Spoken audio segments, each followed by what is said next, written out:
So again, good evening, and again we start with the motivations, starting with the quieting our mind by watching the breath.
So then we can reflect, contemplate,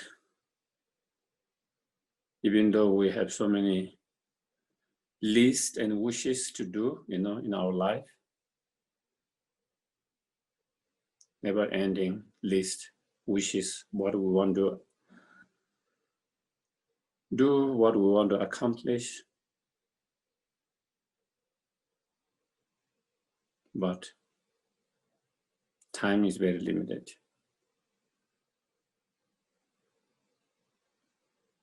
We have only very short life span.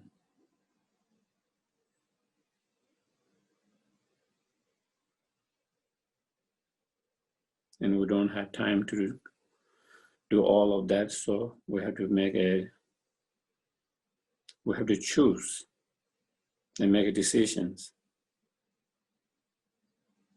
What is more important?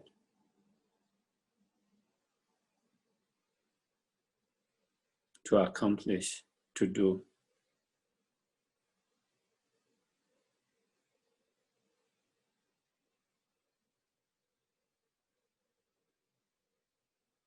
And if we reflect on deep level,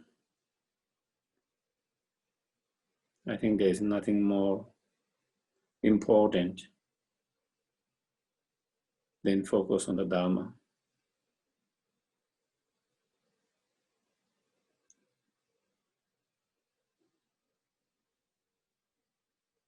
That is the only thing that can help us in crisis, when we are facing difficult, in crisis, as well as when we have good time.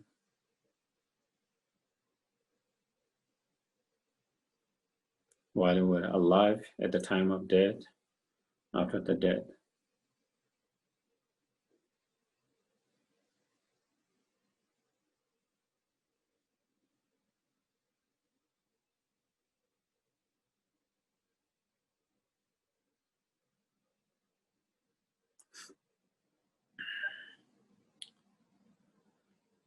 And therefore, we must put more effort in engage in the practice of Dharma through studying, reflecting, contemplations.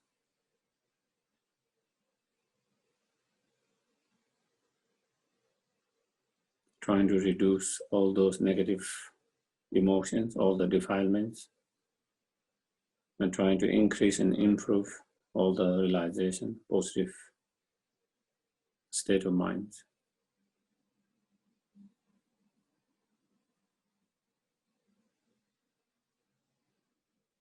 And that should be the main focus of our life.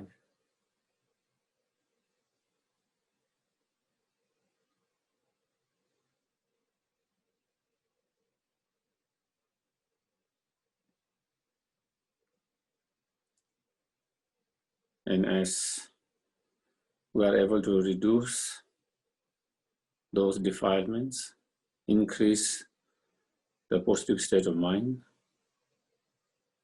also will be able to be more and more help and benefit to other sentient beings.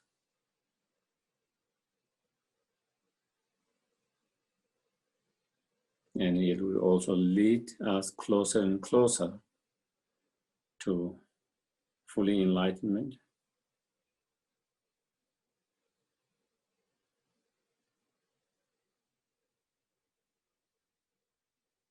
And finally, or eventually, achieving the fully enlightenment, and to be able to be even greatest help and benefit spontaneously, day and night, to each and every sentient beings.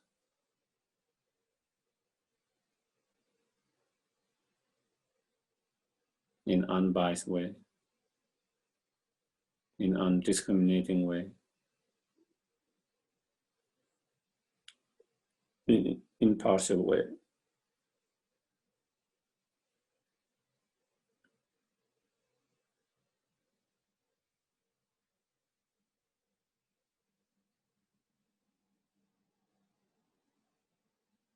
Okay.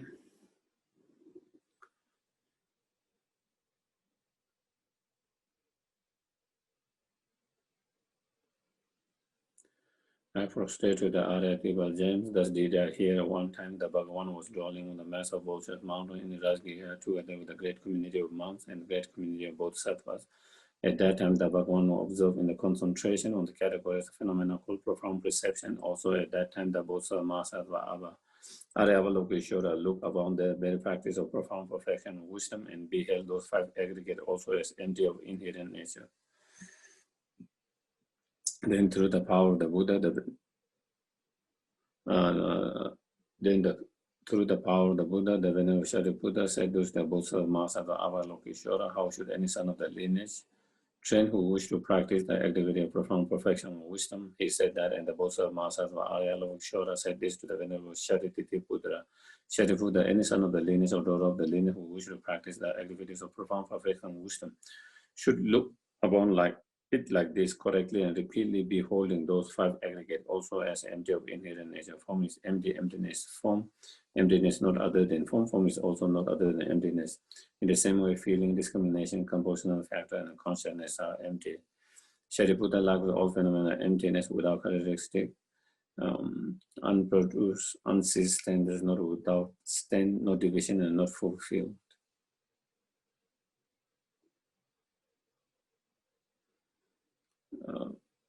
Shariputra, therefore, in emptiness there is no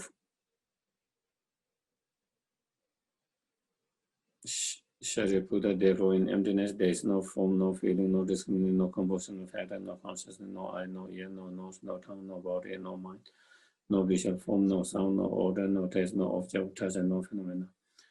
There is no I element, and so on, up to and including no mind element and no mental consciousness element. There is no ignorance, no extinction of ignorance, and so on, up to and including no aging and death, and no extinction of aging and death.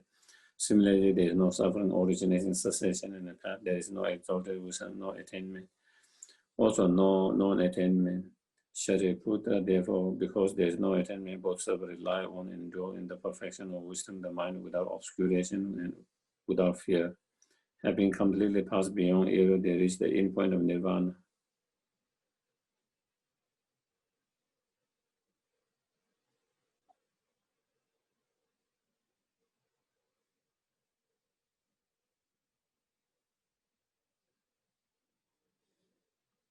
All the Buddhas who dwell in the three times also manifest completely awakened, unsurpassable, perfect, complete enlightenment, and reliable professional wisdom. Therefore, the mantra of perfection of wisdom, the mantra of great knowledge, the unsurpassed mantra, the mantra equal to the unequal, the mantra that totally pacifies all suffering should be known as truth since it is not false. The mantra of perfection of wisdom is declared that Gade Gade Paragate Parasangate Bodhe Soha. Shariputra, the Buddha Master should train in the profound perfection of wisdom like that. Then the Bhagavan arose in concentration and commented that Bodhisattva Mahasatva Avalokeshwara, saying, well said, son of the lineage. It is like that. It is like that one should practice the profound perfection of wisdom, just as you have indicated, even the Rakadasa rejoice. The Bhagavan Thus, the Bhagavan, having thus spoken, the Vedam Shariputra, the Bhosa Masava Avalokishvara, and those surrounding the entirety, along the world of gods, humans, Asura, and Gandhava, overjoyed and highly praised that spoken by the Bhagavan.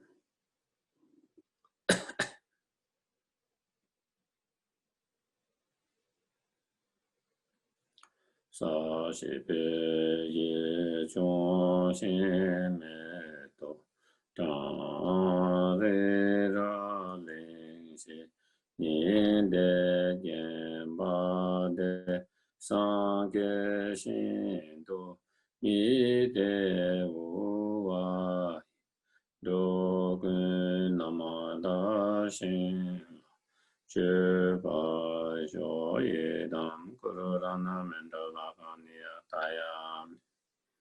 I go for refuge until I'm enlightened to the Buddha, the Dharma, and the Supreme Assembly. By the merit I create through listening to the Dharma, may I become a Buddha in order to benefit all sentient beings. Sangye Jodan Zoge Zonam, Chanju Bado Dani, Lagi Shojegi Besonam, Dola Benja Sangye Dova, Sangye Jodan Zoge Zonam, Chanju Bado Dani. Lagi Shojegi Besonam, Dola Benja Sangye Dova Sho.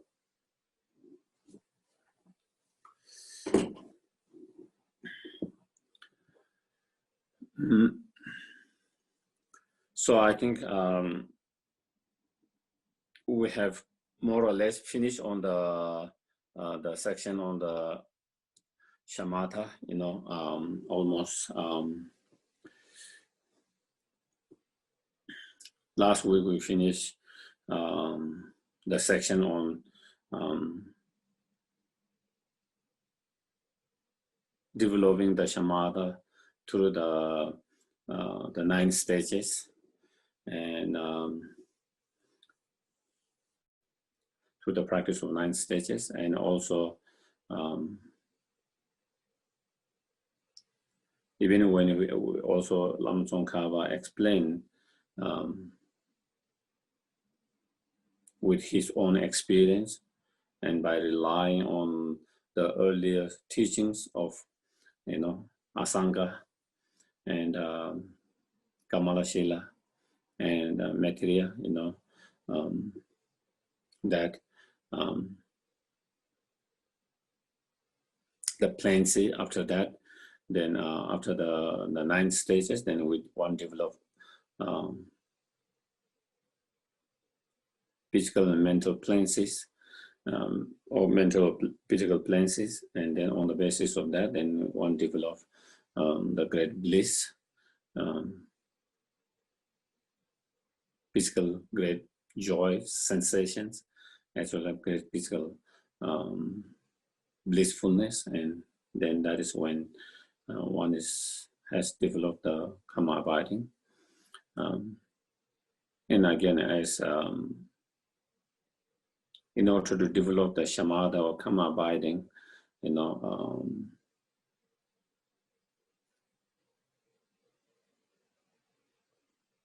unmistaken shamatha or karma abiding, then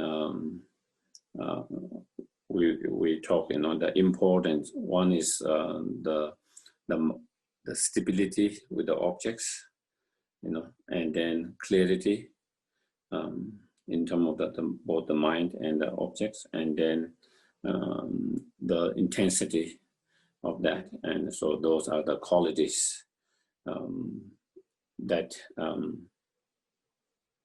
if your meditation missing any of those qualities, then we have still not developed the shamatha or karma abiding, unmistaken karma. Even though we might have stability, we might have clarity, but if we don't have intensity, and so those are things that we kind of talk. And I think we're on page number 216, and I think that is where, at the very beginning, there where it says the signs of possessing attention along the clarification doubt. I think that is where I think we kind of there. So again, the attentions in Tibetan is easy, and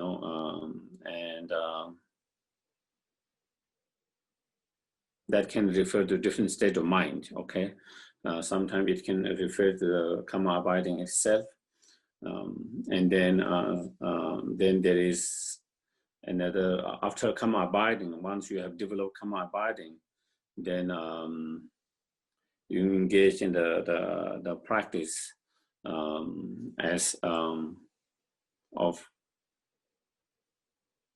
the analytical meditations. You use that karma abiding concentration as a tool.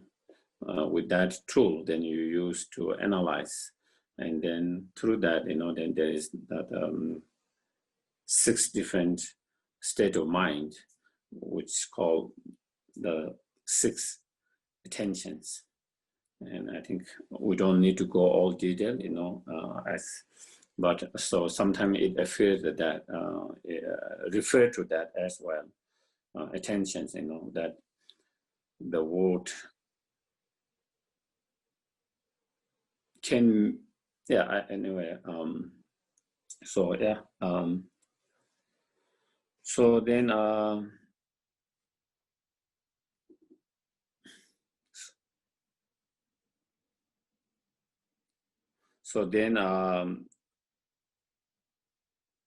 the actual sign of possessing the attentions, such as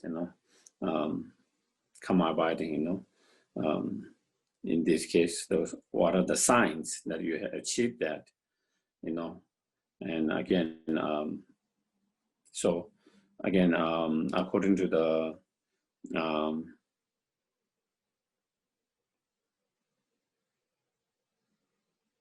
asangas, sarvagas level, in that, as it is explained, there are certain signs to analyze whether yourself or someone has achieved such attention or karma abiding or not, And so what are the signs? So here it explained kind of in a four ways, set of 4, and then it is said, when you achieve the karma abiding, the mind is, that mind is part of form realms. It's not a desire realms. As we mentioned before, the 9 stages of meditation is still part of desire realm.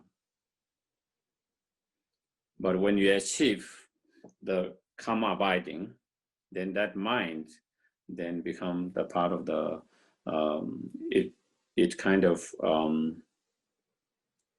progress from desire, the mind of desire realm to the form realm. So that is why it is say, included in form realm, that is one quality. And then on top of that, then when you have achieved the attention or karma abiding, you will have a physical cleansing. We talk about that. Not only that, then you will have mental cleansing, and then single pointedness, so these are some of the 4 kind of set of qualities that it explained there.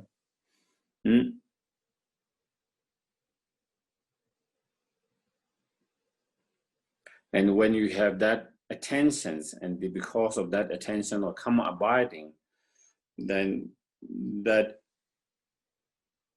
tools allow you,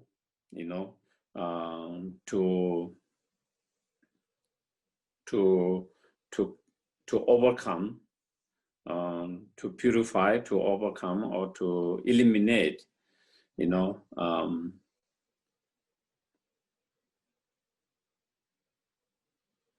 afflictive emotions, which are manifesting, so in terms of afflictive emotions, there can be 2 levels, one which is manifesting and one which is not necessarily manifesting, but more in a kind of like unmanifesting. I don't know exact English word in Tibetan, palanyel.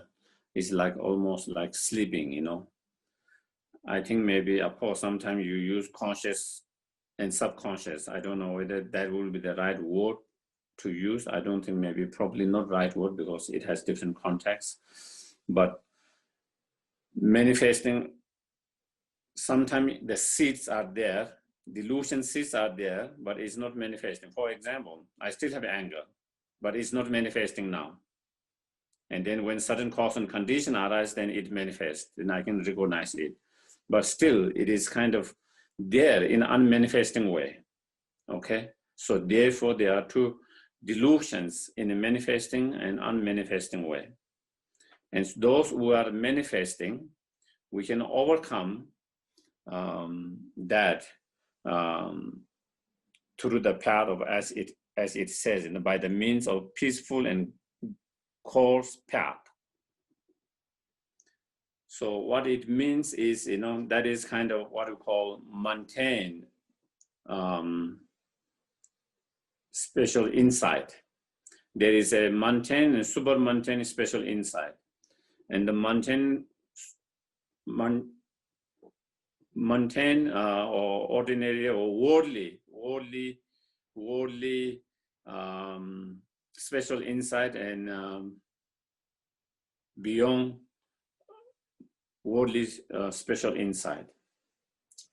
And worldly special insight is, that's what it is saying, by the means of peaceful and courses. And that the way that meditation, that is common to the both Buddhist and non-Buddhist, is,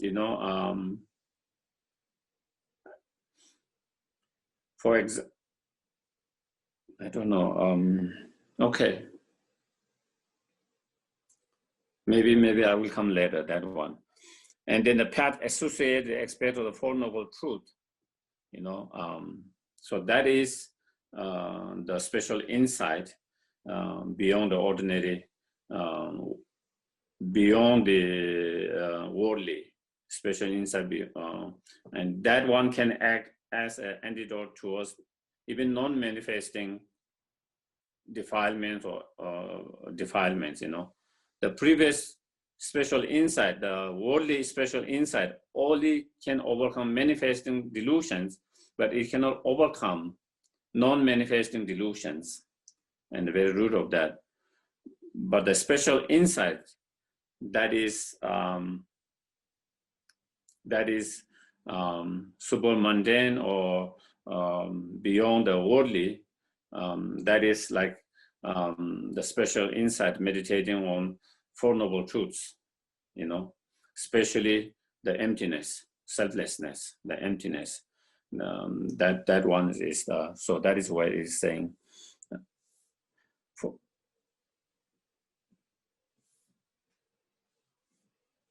And then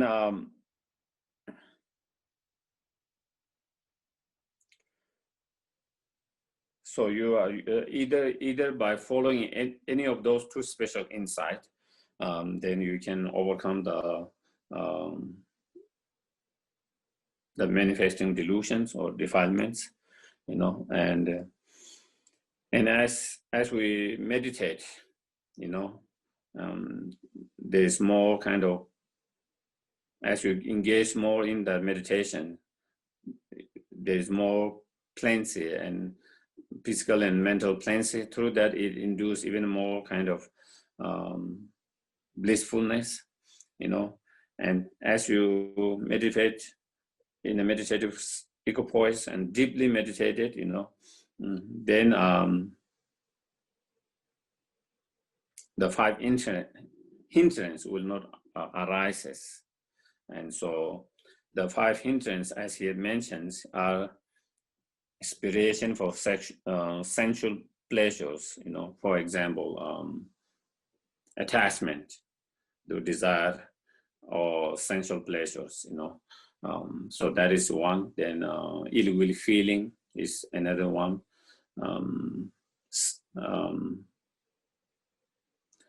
Regret and sleepiness is one, and then the last time what was that was translated, mukpa,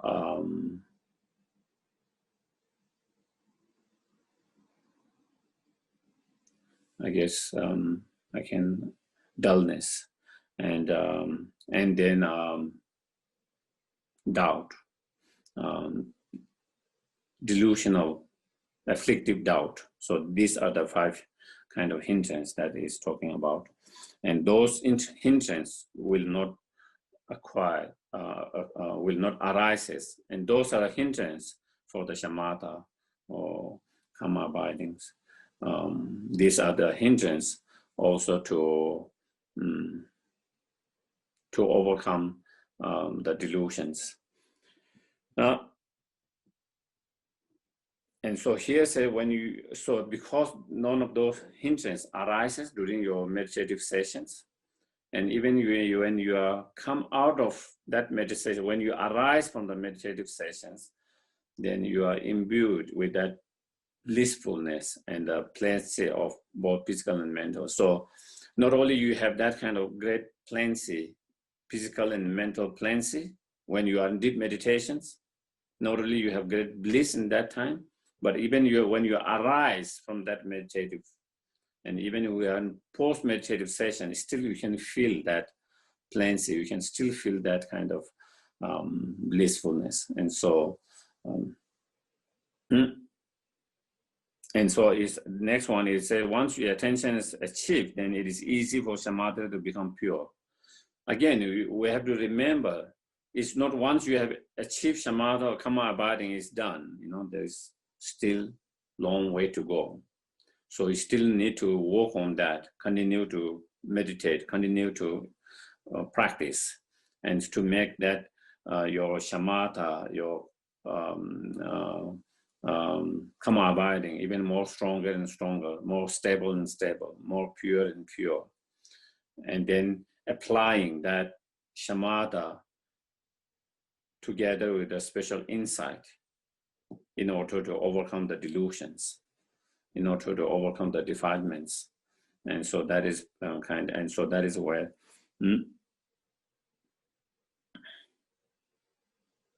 so basically what it says is, when you develop shamatha or karma abiding, there is very strong it leads to a physical and mental plenty, and that helps your concentration even better. So your concentration, that plenty help your concentration to be more stronger, more stable, more pure, And then concentrations, again, help to have more plenty. So mutually help each others. And that is how a lot of practice are like that, The problem with us is not having one realizations, Because a lot of those realizations and practice are so interconnected, interrelated. Once you have that, it helps the other practice. The other practice helps that practice. The mutually kind of help each others.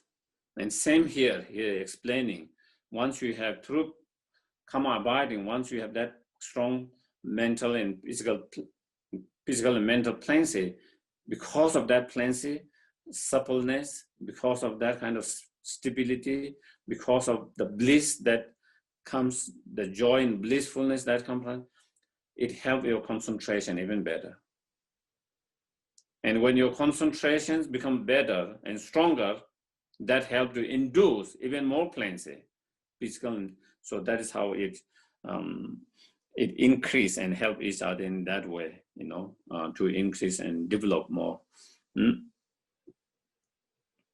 Here it explains extraordinary physical plenty. So I think we, and then next,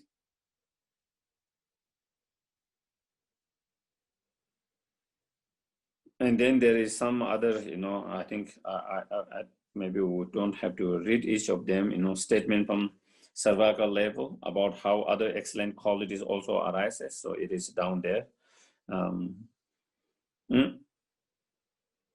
And then I think the next from that, I think Lama Tsongkhapa kind of explain.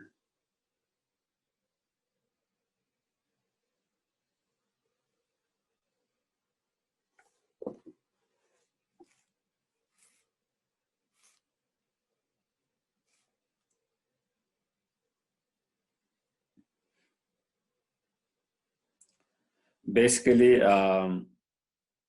it says once we have familiarized with the shamatha or karma abiding,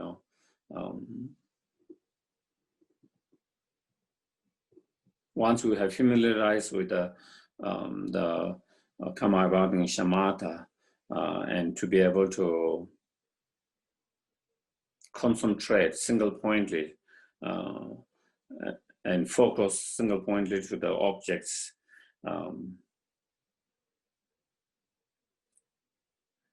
as it has been explained through the 9 stages, and that we have already explained, then our mind become free from the signs, and we will Lama Tsongkhapa will come there.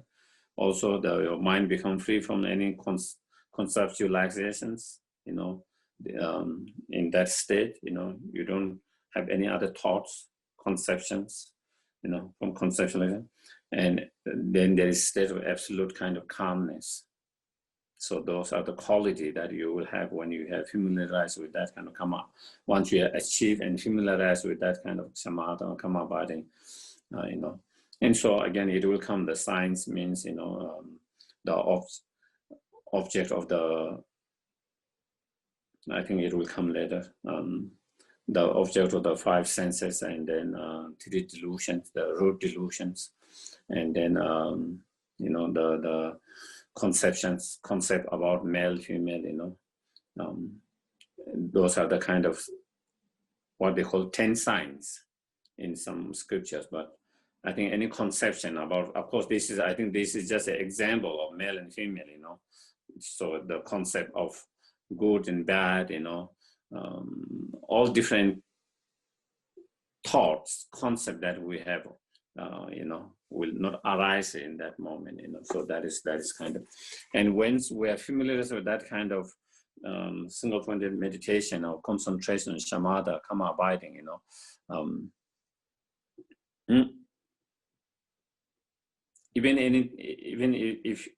even any thoughts arises, even any concept arises, immediately you will be able to kind of subside it by thinking the disadvantage of that, or distractions, as mentioned before, and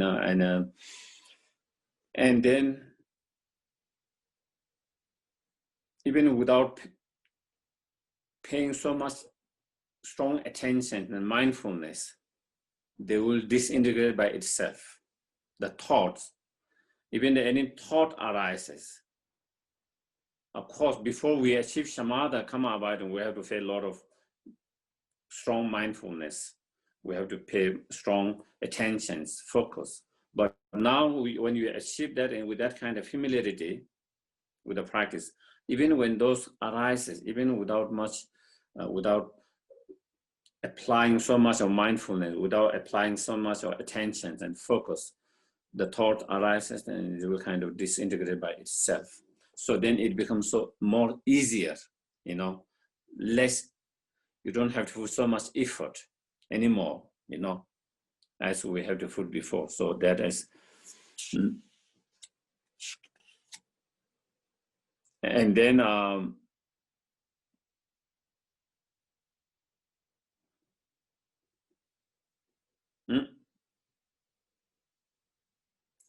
then there is sense of empty, where it says very absence of appearance, So then there's sense of emptiness, in your meditation. When you don't have any kind of that kind of, and then what manifests is just the clarity and the awareness of your mind. Apart from that, then all others kind of dissolve, all other kind of thoughts, concept dissolve, and that then only thing that that in your mind is that the conventional nature of your mind. That's the only things that, and so. But it says, as he says, this object is subtle and hard to comprehend, and therefore aspire and make a strong effort in order to comprehend that. So that is the very end of that asangas, that quotations.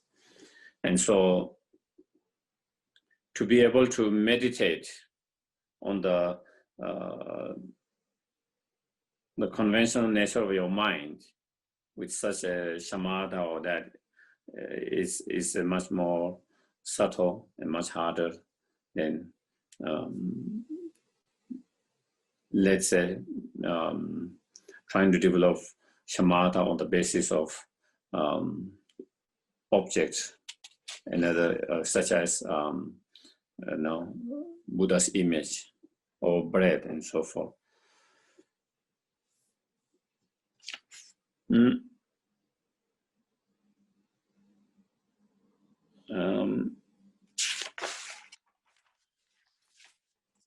I don't know whether I don't need to read so much, Then Lama Tsongkhapa explaining the meaning of that, the quotations, and he break into that, and you can kind of read that,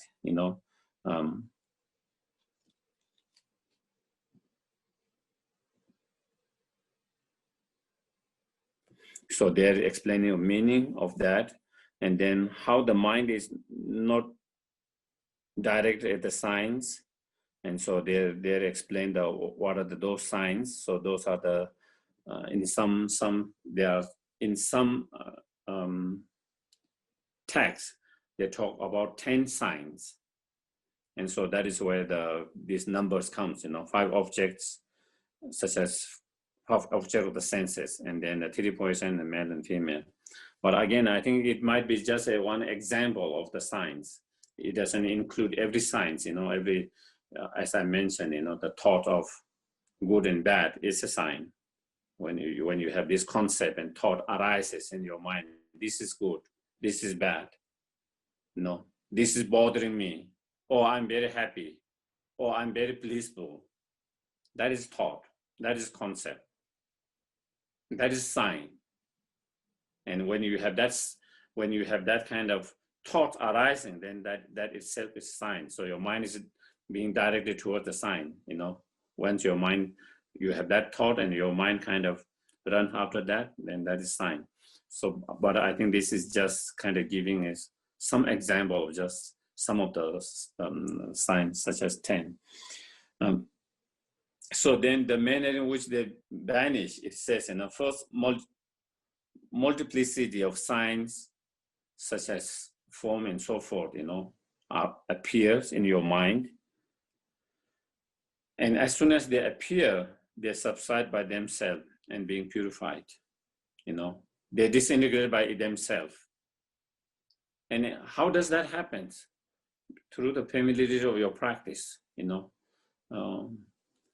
Once you have achieved that shamatha and karma abiding, and once you are that meditative, and because you have been familiar with that, then it's easy to do that. Normally, because when we don't have that kind of concentrations, then our mind started to run after them, and then that is what we keep it alive. And so it doesn't disintegrate immediately or subside immediately, But when you have that is how it. And finally, you settle in a meditative equipoise, and then all these signs do not appear. And then what appears, so all of that dissolve, all the thoughts, all the conceptualizations are taught, all of them dissolve. And then only thing that appear, to your mind is only the mind and the nature of that mind, knowing and clarity, and that would have happiness. So that is how.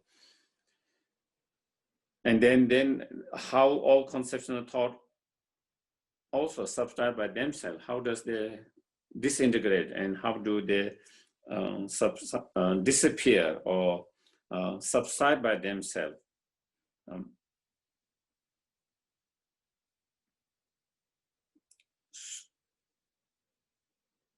So here it gives some examples. Sometimes it might be helpful to have those examples, as Lama. Once we have achieved shamatha or calm abiding, then you don't need to put so much effort, and you don't need to put so much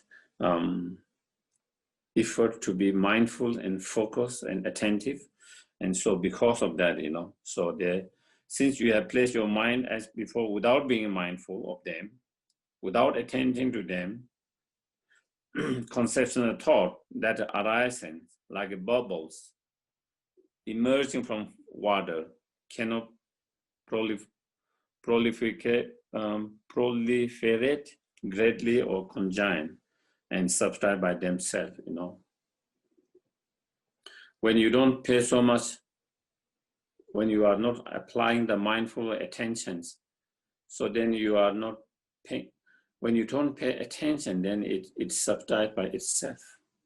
But when you pay attention, so that is where it keeps you alive, But of course, to reach that point, we have to go through strong mindfulness and introspections.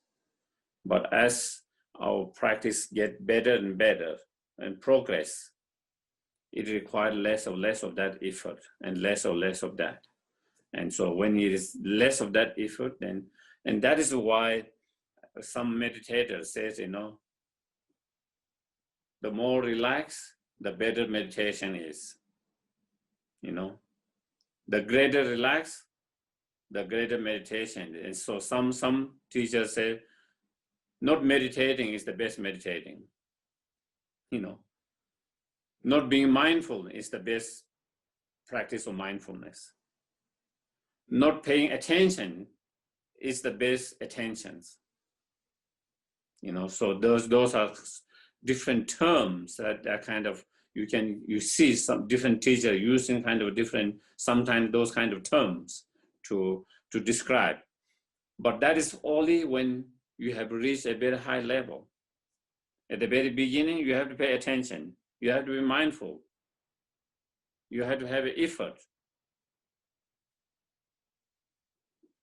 But then with the practice, then less and less effort, less and less mindful, to being mindful, less and less focus and attentive. And so that is where, and so then when you are able to that, then even those thoughts, concept arises, it doesn't last. It's just kind of like the bubble just arises and it kind of bursts into that, dissolve into that water itself. So it is like that, water in our mind. And those thoughts are like bubbles or the waves.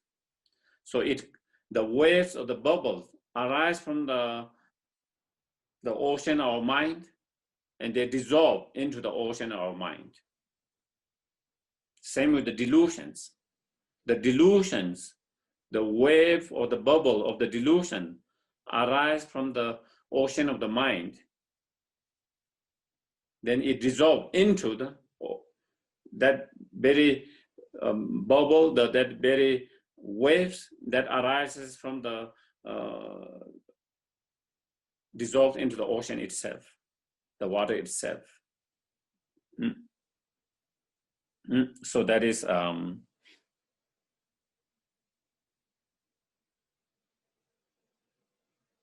and as you meditate and you maintain that meditations, and you try to can continue to meditate, and then with that, you have more experience, knowledge, experience, and then your blissfulness, increases, arises, continuity,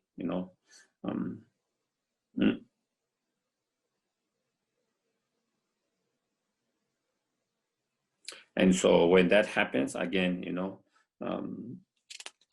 those delusions, those signs, those conceptions, even if they arises, they will not last. They will disintegrate, subside by itself without having to pay attention or being mindful of that, And another example that they give here is bark feeling of, the tree's bark, peeling off, like that. Those thoughts, signs, delusions, whatever that arises, get purified, disintegrate, dissolve, subside by itself. And then with that, your bliss and knowledge and experience of that become even more subtle, more stable, more profound.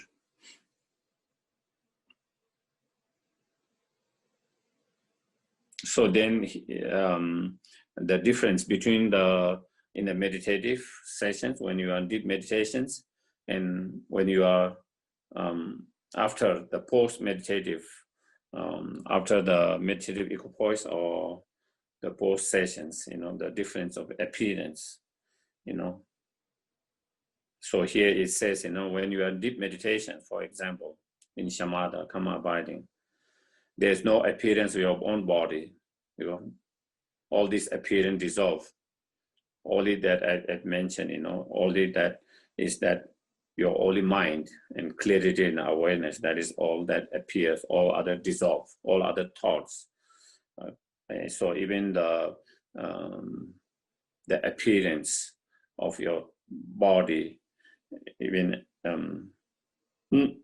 and then it says, there is a kind of sense your mind also feel like, it is invisible, indivisible from the space. Like you feel your mind is almost like the space, very, spacious, and just like endless, spacious, without any obstructions, profound like that, But when you rise from the meditation, when you come out of that deep meditations, and when you engage in the world, when you are in a post-meditation, when you come out of that meditations, then you feel like your bodies just appear suddenly, It has not appeared suddenly, it was always there. But when you are in deep meditations, all these concept and thoughts had dissolved, that it feel like you have almost like no body, you have sense and feeling of that you have no body. And so since you in that meditation you're so strong, when you arise from that, and suddenly when you open your eyes and then you see your body, then it feels like the body suddenly arises, or doesn't appear, even though it has always been there, and so therefore,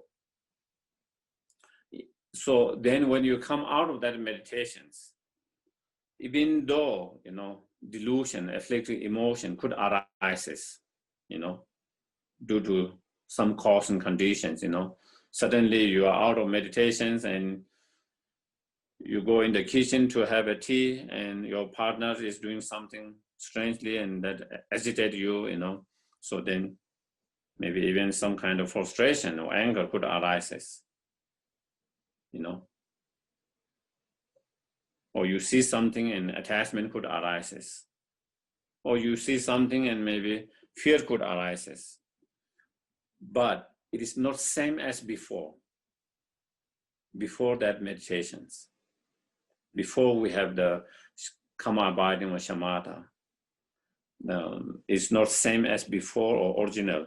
Now, even though you have those delusions, it's very weak, not strong, and it does not last for long. So that means it has having an effect on the delusions. Even though it has not totally gone, the delusion is not totally gone, but still it has become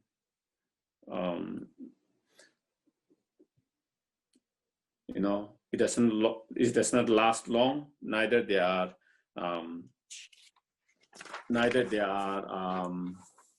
don't arise frequently, and even they arises, they are not strong, and they don't last long. So in a deep meditation of samadhi or karma abiding, the delusion hardly arises. It doesn't arise. If it arises, it dissolves by itself. But when we come out of that, those delusions can sometimes arises, but then even when it arises, it is much more weak. And so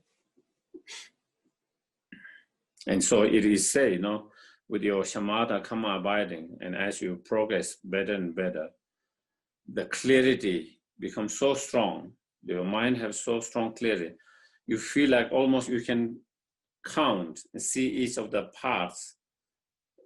If you are looking at the wall, each of the physical matters, the small tiniest atoms that you can almost count all of them,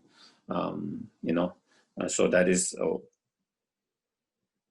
and due to the, so because of the clarity,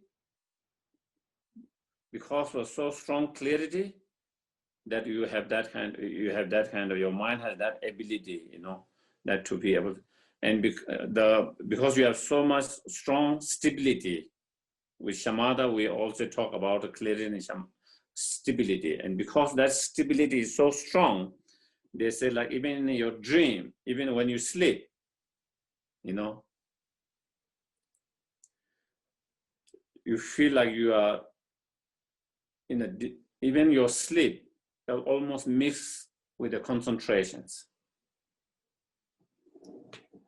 And so if that happens, then, you might be even concentrating, even in the sleep. So then, wouldn't that be wonderful? It's like you can meditate 24 hours. At the moment, we feel like we are wasting all this time because we have to sleep, and we cannot utilize that sleep in a positive way, But because of that stability, and definitely, it can have a strong impact. What we think and what we contemplate during the day, can have an impact in our sleep. And as His Holiness often shares, like in his dream, he dream of a lot of things that he think during the daytime,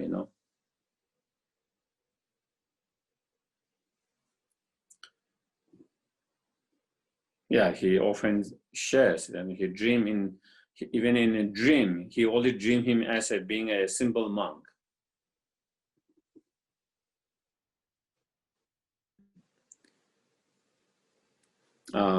He dreams only as being he doesn't dream him being a Dalai Lama or leader, but he dreams as being a very simple monk.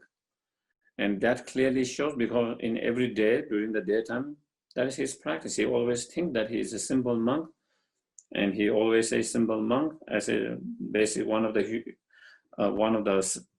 human beings among the 7 billion. That's what he practiced. So even in a dream, it reflects, And also he also explained, he dreams about analyzing emptiness, in the dream, doing the same kind of analysis, reflecting, analyzing, contemplating on emptiness. And that again reflect, because during the day, every day, because he is so much thinking about that, so much reflecting, contemplating on that, then even the dream. And so then the awakened state help the dream state help the awakened state, mutually again supporting each other. At the moment, it's the other way.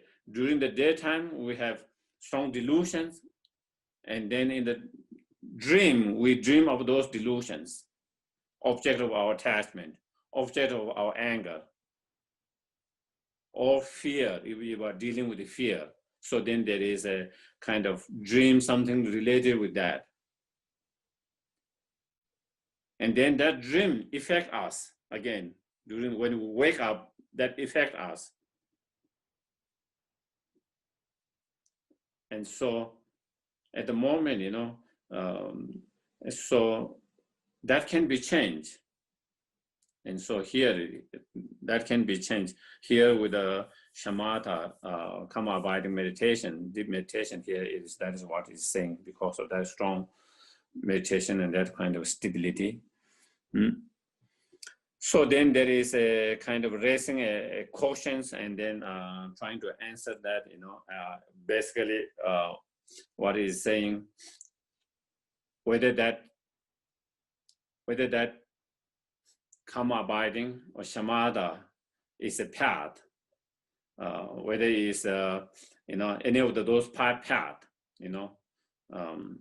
when you talk about path accumulation, preparation, seeing, meditation, normal learnings, and whether we apply to bodhisattva path or whether we apply to arhat path.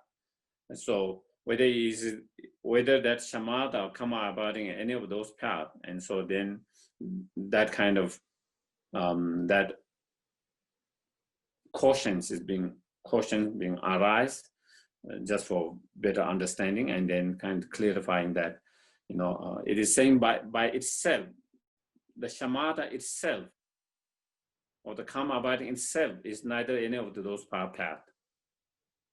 Neither is any of the path of the arhat, neither is the path of the bodhisattvas.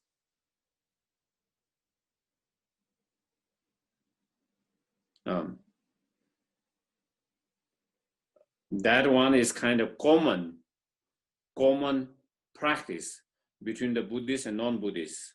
The earlier, many of the schools of non-Buddhist schools, Buddha himself, in terms of ordinary aspect, at the very beginning, he learned those methods and he perfected all these meditations. But still, he was not satisfied, because still he didn't see you can end the samsara just by that karma abiding shamatha, no matter how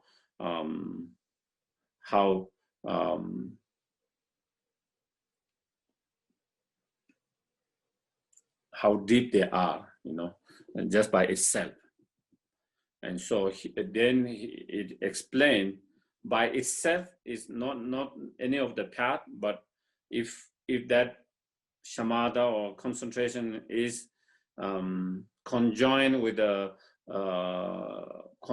renunciations, the wish to achieve liberation, then it becomes the path of liberation of ordinary beings. If it is conjoined with the bodhisattva, then it becomes the path of the bodhisattvas in the first path, but it's through the power of others' realizations, but not by itself. So that is because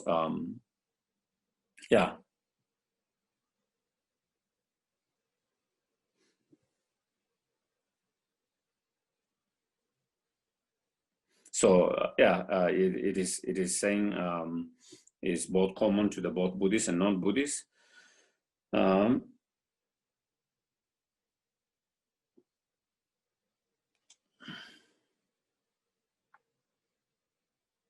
And then there is another kind of clarifications that Lama Tsongkhapa is making, because there has been some misunderstanding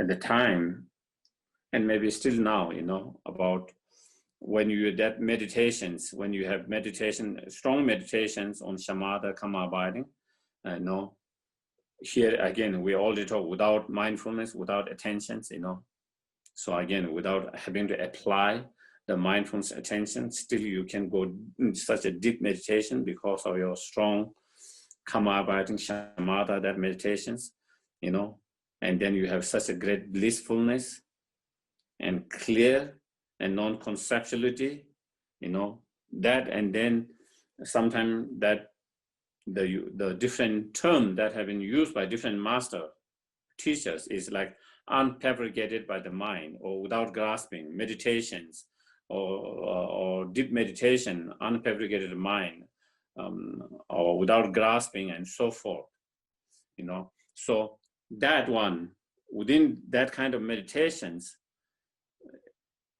not all those meditations or such realization of meditation on emptiness. So Lama Tsongkhapa is clarifying, there can be such meditations that is meditating on emptiness, and there can be such meditation which is not meditating on emptiness, but which is more kind of just like the common practice of the both Buddhist and non-Buddhist. So that is where Lama Tsongkhapa. So Lama Tsongkhapa is very important to differentiate. There are two kinds of that.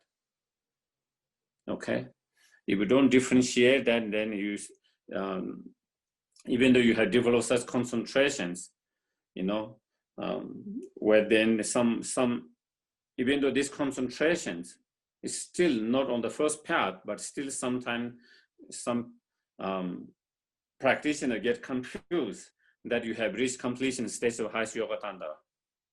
So that is where we call clear light meditations. Okay, in highest yoga completion stage of highest yoga tandara, there is a meditation called clear light meditation, you know, and in some other lineage, Dzogchen meditations or Mahamudra meditations. And those meditations has this, you know, without mindful, without attention, you know, those are sometimes used, as I mentioned before, the term, sometimes some teachers use, you know, non-meditating, you know, no object of meditations like that, you know, different terms. And so there is that, and there is blissfulness, there's a clarity, and there is no conceptuality. Everything dissolved, everything, only thing that appear to that mind is only the mind itself, the clarity and awareness. Everything else dissolve. And then because there is such a great blissfulness, stability, clarity, and all of that, then sometimes people get confused about that being as such a that. And so Lama Tsongkhapa is saying not all those such experience is that high,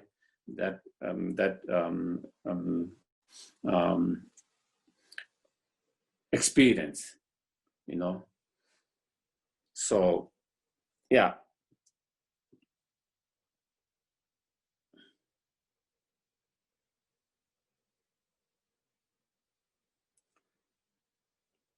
So therefore, special insight, meditating on emptiness is crucial.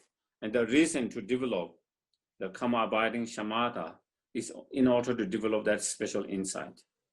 Because without a special insight, the penetrating wisdom that realizes the emptiness, without that, we cannot cut the very root of the delusions. Without cutting the very root of delusions, we cannot get out of samsara. We cannot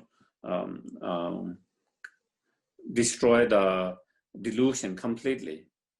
Through shamatha or karma abiding, you can purify or overcome delusion temporarily from manifesting it, you know. Because when you are at deep meditations, the delusion does not arise, because the delusions is just a concept. All these concepts dissolve. All the thought dissolve. All the delusion are concept and thoughts, part of among the mind, different mind. They are not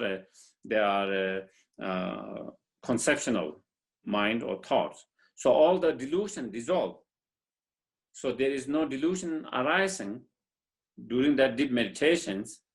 And even when you come out of that meditations, the delusions still can arise, even though it is not strong, even though because of your that shamatha, karma abiding meditation, definitely it will have some impact where your delusion not so strong, is weak, it does not last long, it's not so frequent, it has some effect, but still, there's still subtle delusions. Still there is delusion arising. As long as there is delusion, as long as it keeps on arising, then you cannot free from the samsara and all the sufferings. And so the only way to overcome all the delusion completely is by overcoming the ignorance. That is the very root of that, all the delusions. And to do that, we need a special insight, realizing the emptiness. And in order to have that special insight, develop that, is then we develop shamatha. That is the main purpose why the Buddha taught on these meditations. So therefore, it is necessary, must, in order to free from the samsara, to have that special insight. And then how there are two special insights to be cultivated. And I kind of little bit kind of already explained that. So shamatha is common to the Buddhist and non-Buddhist earlier school of thoughts or meditations in India. Also, special insight. There are two different kinds of special insight, as I already mentioned, the worldly special insight and beyond worldly special insight. Here it says mundane and super mundane special insight. And the mundane or worldly special insight is common to both Buddhist and non-Buddhist. And then super mundane or beyond the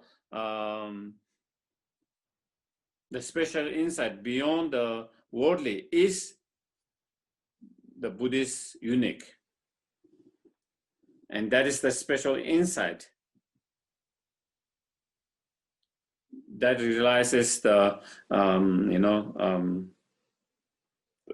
such as the Four Noble Truths, and especially the selflessness, person, and phenomenon, the emptiness. And so that is, so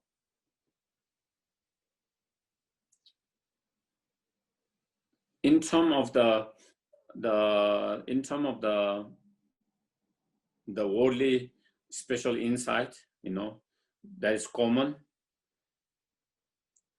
Maybe let me explain this way.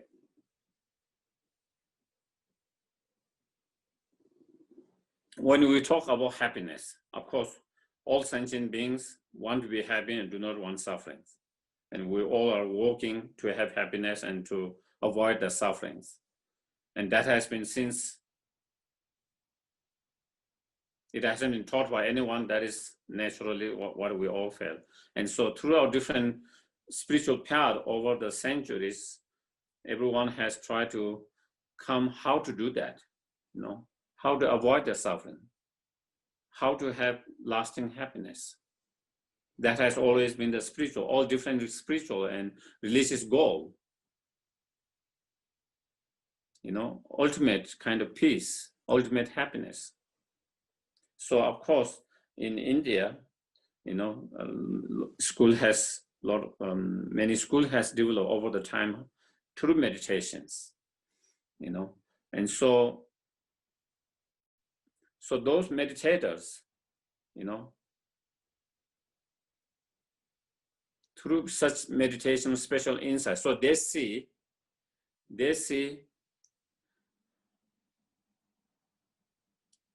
Also, you see the term that's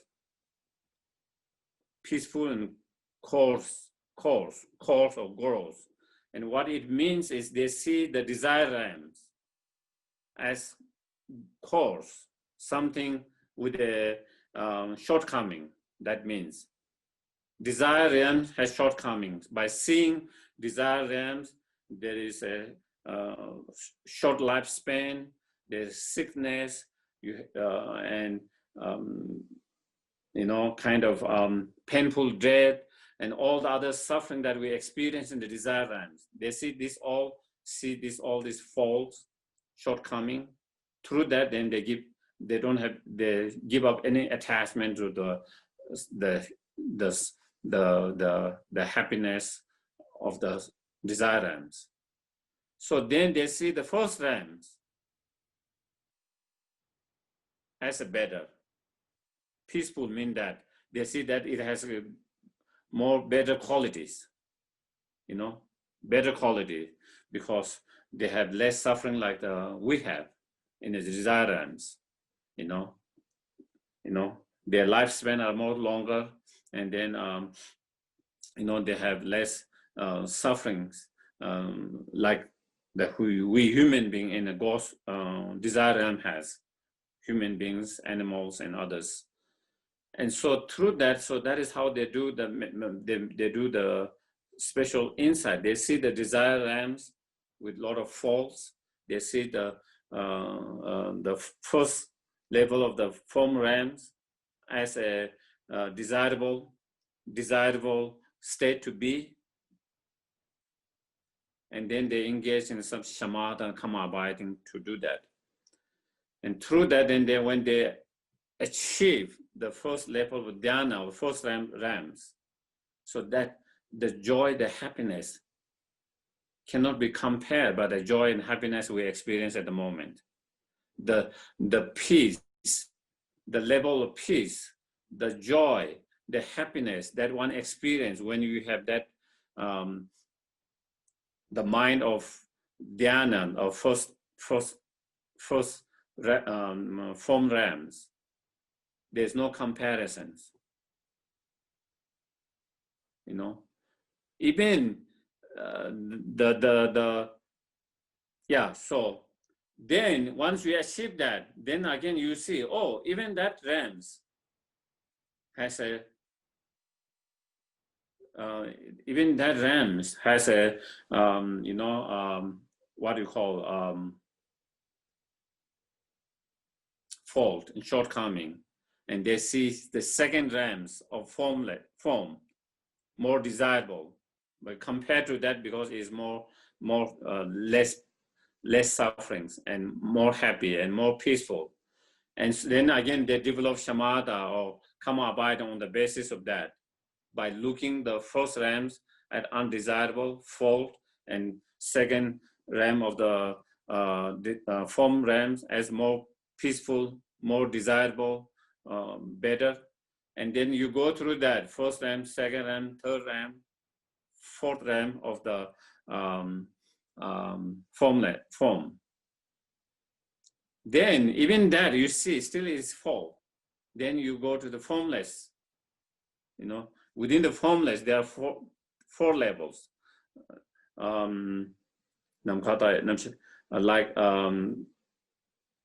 Like a space, like consciousness, nothingness, and the peak of the world. So in terms of their meditation, then they think, you know, in your meditation, when you have object, you know, external objects for your shamatha karma abiding, when you are developing higher level of shamatha from first level of form realms to second realm, third realm, fourth form realms, still there is an object, external object that you are meditating on. So then the thing is growth. So then the meditations, object of meditation, become like a space, like space. The space is much more subtle than the external object, other external objects. So then your mind becomes more subtle. And then even with that, then you still, then they think, oh, even that one still has an object. Even it is it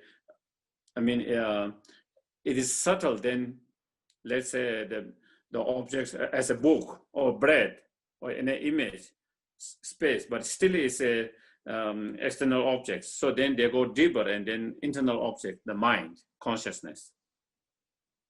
Then with the consciousness, still it is even though it's subtle, then the external object, and it's because it's internal object, but still there is object. So then go even deeper, and then nothingness, no object at all, not having any object in your meditations. You know, not having any object in your meditations, not even the mind itself. And deeper. And then they go up to the next level, which is called the peak of the samsara, you know. That is the highest level of the God realms, you know. And then And then after that, then they cannot go beyond that. Then they cannot go beyond because there is no more to compare them. Because their meditation is always comparing, seeing the one as an undesirable with a lot of fault, and then the other one as more desirable and less fault. And because that is the very top of that samsara, so then they are unable to go beyond that. Still, therefore, they are still in samsara because that state is still in samsara. So that is what this particular special insight does, you know.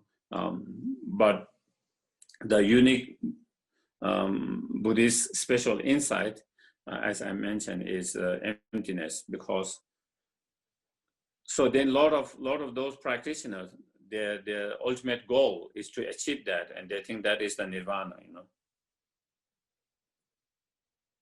And you still have you still have attachment and clinging and grasping to that state, because you still has not understand emptiness. The clinging and grasping is much more subtle, not gross like our clinging and grasping. Compared to our clinging and grasping, that will be non-clinging and grasping, you know. Because our clinging and grasping is very gross at the moment. So, but still, because they have not understood the emptiness, still they have clinging and grasping, the subtle clinging and grasping, and subtle attachment.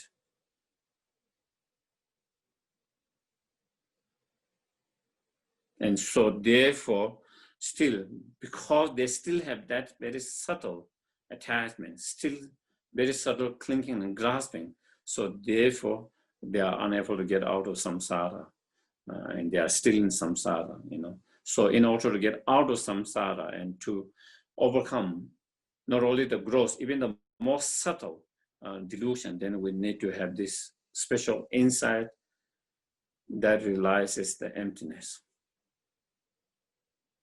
And that is the key. And the purpose of cultivating developing the shamatha or karma abiding it, to develop that special insight. And just like, again, as we mentioned before, also, once you have developed the karma abiding, and then you use that to analyze in terms of special insight, you analyze, for example, in terms of impermanent, in terms of emptiness, then you analyze, you know. So you use the analytical meditations, the special insight. So that's the stronger karma abiding shamatha, the more it helps your special insight to be more stronger, your analysis become more stronger. And through that analysis, supported by that karma abiding, the analysis, for example, on emptiness, then it leads to a more, you know, and through that you have understanding of emptiness, you know, and through that understanding of emptiness, through that kind of analysis, it induces great plenty, you know, it induces great plenty. Again, physical and mental plenty. And that plenty help or increase your shamatha or concentration or karma abiding more. Again, that stronger your shamatha, then again it helps. So again, karma abiding, helping the special insight, and special insight helping the karma abiding. Again, helping to increase each other. Again, that is how they support each other, help each other. Just like we talk about the concentration and plenty, similarly like that.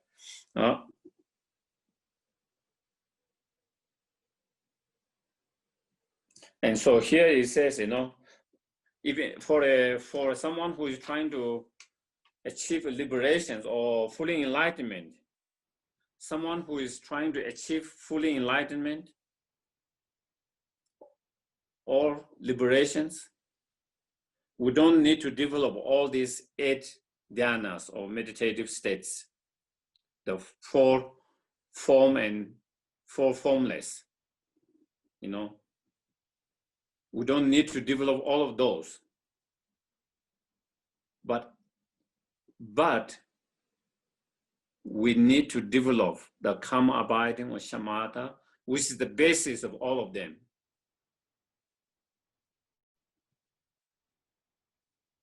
Even though we don't need to develop all these, 8 different levels of deeper concentrations, meditations, or shamatha, but even though we don't need to develop all of that, but we need to develop the calm abiding, the shamatha, which is the basis for all others, more those meditative states or meditation or dhyanas. Okay, so that is.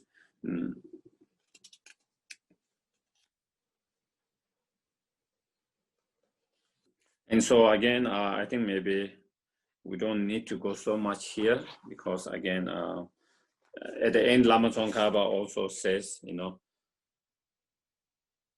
for fear of worthiness, I have no reading here about how to free oneself from attachment to desire by the means of 6 attention preparative stages, because we can go on. This is in the monastery. This is one whole subject that we study for many months, just about those different states of mind and each preparation stage and the actual state, whether you practice or not, but at least you do study that. Again,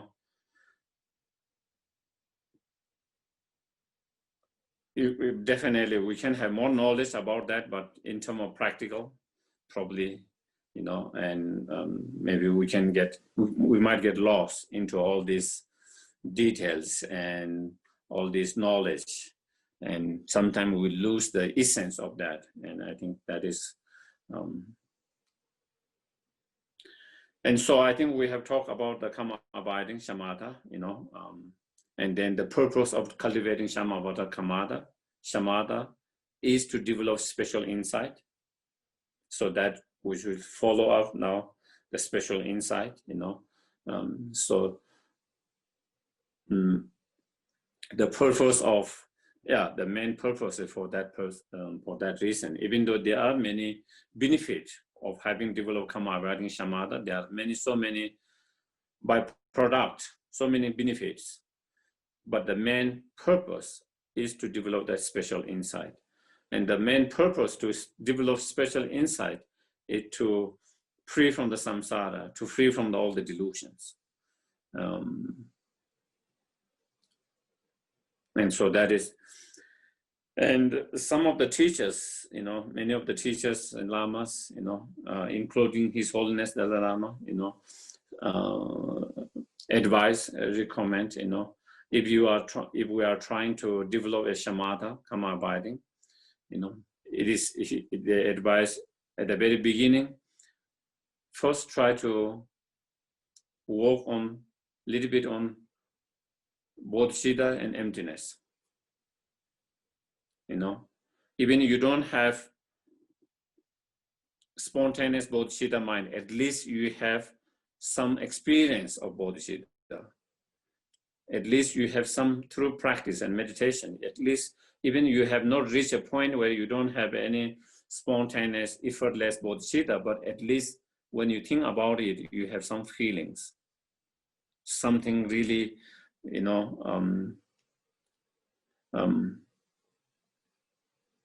something moves in your heart, your mind. When you don't reflect, contemplate, you don't think, even you don't feel that all the time, but when you really think about it, meditate on that, something moves in your heart, something with such effort, there is something, and that in order to do that, you have to go through some and same with the emptiness. Even though you don't have a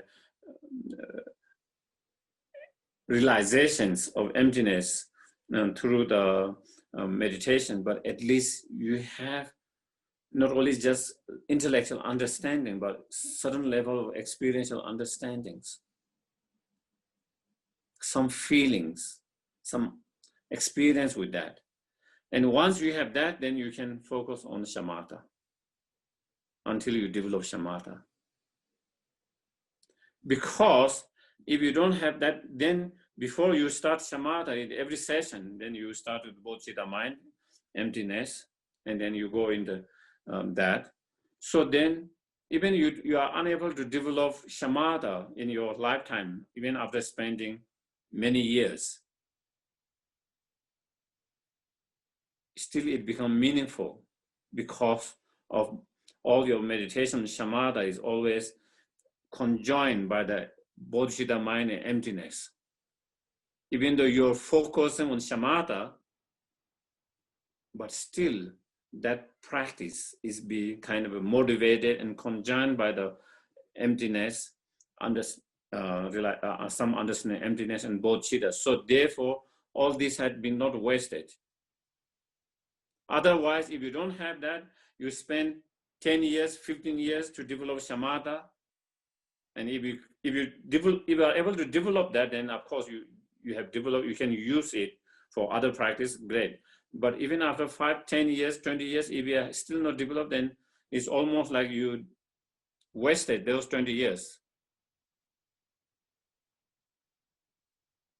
And so therefore, it's important because it depends, for some people, they might be able to develop quickly. For some people, it might take many years to develop the shamatha or the karma abiding, And so therefore, instead of focusing everything on that from the very beginning, important to focus a little bit on bodhicitta, emptiness, and then once you have,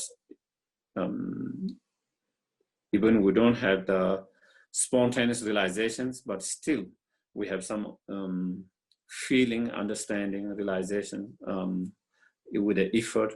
And then on the basis of that, on the basis of that, with that motivations and that understanding, if you meditate on karma abiding, trying to develop karma abiding or shamatha, and even it takes many years, it will not be wasted. It all will be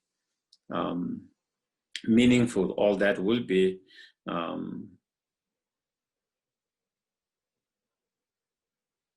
cause and conditions to enlightenment. All of them will be virtues. Otherwise, it could just become more kind of neutral. It's not a non-virtuous, but it's also not a virtuous. Just your mind just not thinking anything and just trying to focus on one object, whether it's a breath, whether it's any kind of image or your state of mind. That state of mind itself is just a more neutral state of mind. So it's not a virtuous mind itself. It's more neutral state of mind, But we can transform that neutral state of mind into the virtues through the motivations and conjoined support of the bodhicitta mind and wisdom realization with the support of understanding on emptiness. Okay, so I just wanted to kind of, if anyone you have been inspired and you are thinking of developing shamatha, so then, sometime you might get inspired and say, oh, I'm going to focus my whole life now to develop shamatha, and that might mean maybe 10 years, 20 years, 15 years. Or maybe, who knows, maybe you might be able to develop in 6 months. I would be so happy to see that. Some of you, maybe, who knows, maybe 3 months, some of you, then we will have big party, but realistically, it's going to take a time.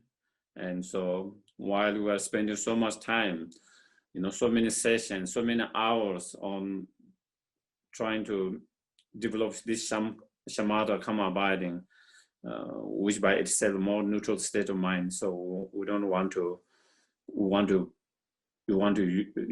transform that into something positive, and to do that, then we need that the others' support of both Siddha and the little experience of the emptiness, understanding of the emptiness. Okay, so we'll conclude here.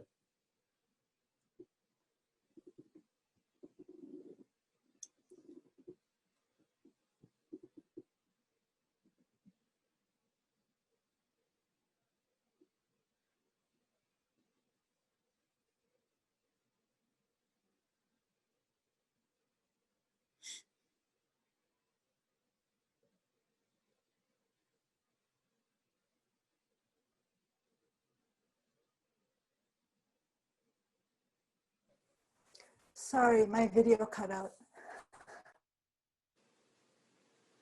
Then we can do just, I think most of you know, so we dedicate all our virtues to achieve fully enlightenment for the benefit of all sentient beings. Gyawadi nyodo da lama sangye du gyu ne dowa chi kya ma le ba de sa la kwe pa.